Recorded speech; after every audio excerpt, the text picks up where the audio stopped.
네, 크라우드 펀딩에 참여해 보신 적 있으신가요? 자금이 필요한 사람이 프로젝트를 온라인에 공개하고 목표 금액과 모금 기간을 정해서 익명의 다수에게 투자를 받는 방식입니다.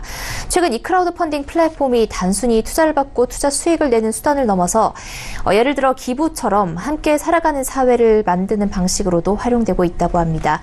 펀딩 목표치를 훌쩍 넘어선 금액이 모일 만큼 인기도 좋다고 하는데 크라우드 펀딩이 어떤 역할을 하고 있는지 금융증권부 이하라 기자와 알아보겠습니다. 이 기자, 크라우드 펀딩이 사회적으로 의미 있는 역할을 하는 그런 플랫폼으로도 활용이 되고 있다고 하는데 이게 단순히 투자의 목적으로 자금을 투자하는 것과 어떻게 다른 겁니까? 크라우드 펀딩은 다른 금융 상품들과는 다르게 그 기부 후원형 크라우드 펀딩은 상품마다 스토리를 갖고 있다는 게 특이한데요. 단순히 자금을 모으려는 목적이 아니라 스토리에 공감한 투자자들이 펀딩에 참여합니다. 그렇기 때문에 펀딩이 진행되는 과정에서 사회적 의미를 전달하는 역할도 하는 거죠. 네, 그러니까 투자에 어떤 스토리가 들어있다는 것으로 이해가 되는데요. 이 크라우드 펀딩이라는 게 원래 모든 상품이 이런 식으로 진행이 되는 건가요? 그렇지는 않습니다.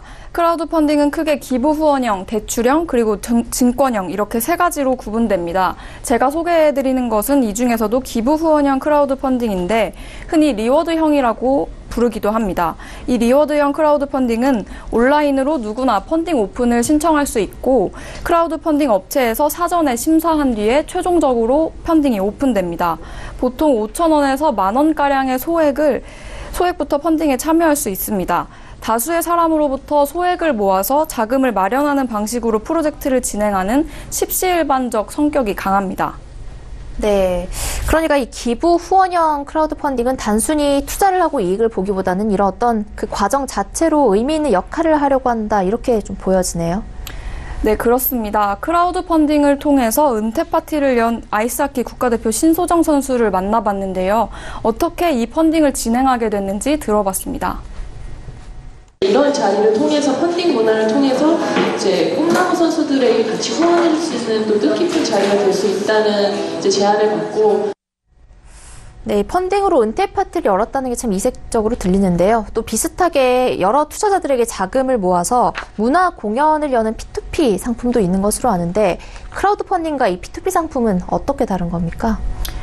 기본적으로 P2P 상품은 투자자가 투자금을 내면 대출자인 차주가 그 자금을 잘 운용한 뒤에 정해진 수익률에 따라 투자자들에게 이자를 돌려주는 방식입니다.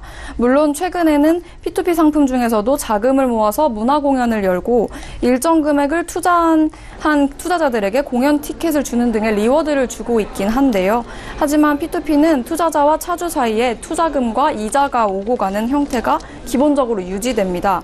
신소정 선수의 은퇴 파티와 같은 리워드형 크라우드 펀딩의 경우에는 투자자들에게 이자를 주는 게 아니라 은퇴 파티 입장권과 기념 티셔츠 같은 상품을 보내주는 형태라고 말씀드릴 수 있을 것 같습니다.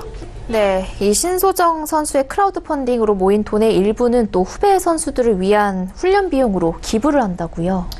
네, 그렇습니다. 여기에 이 크라우드 펀딩에 가장 큰 의미가 있을 것 같은데요. 단순히 하루 파티를 열기 위해서 시작된 프로젝트가 아니라 펀딩 금액 일부와 또 이제 행사 당일에 신소정 선수의 애장품 경매를 통해 모인 자금까지 합해서 약 220만 원가량을 후배 선수의 훈련 비용으로 지원할 예정이라고 합니다. 이제 여자 선수들이 마음 놓고 운동할 수 있는 그런 기회장이 열렸으면 좋겠어요. 언니들을 위해서 꼭 진짜 국가대표 응원시키는 수영장이 됐으면 좋겠어요. 네, 정말 실제로 이 펀딩을 통해서 의미 있는 결과를 만들어내고 있는 것 같은데요. 어떤 다른 사례들도 이어지고 있습니까? 네, 이 밖에도 백혈병 투병 중인 이민혜 국가대표 사이클 선수 치료비를 마련하기 위한 펀딩이 있었는데요. 이 프로젝트는 리워드가 없었는데도 불구하고 160%로 목표 금액을 훌쩍 넘어서 800만 원가량을 병원비로 지원했습니다. 동료 사이클 선수가 직접 펀딩을 오픈해서 더 주목받았다는 분석이 있습니다. 이 밖에도 유튜브 크리에이터에 도전하는 시각장애인들이 창업 자금을 마련하기 위해 직접 펀딩을 진행한 사례도 있고 세월호 파란바지 의인 김동수 씨 후원금을 마련하기 위한 펀딩도 진행됐습니다.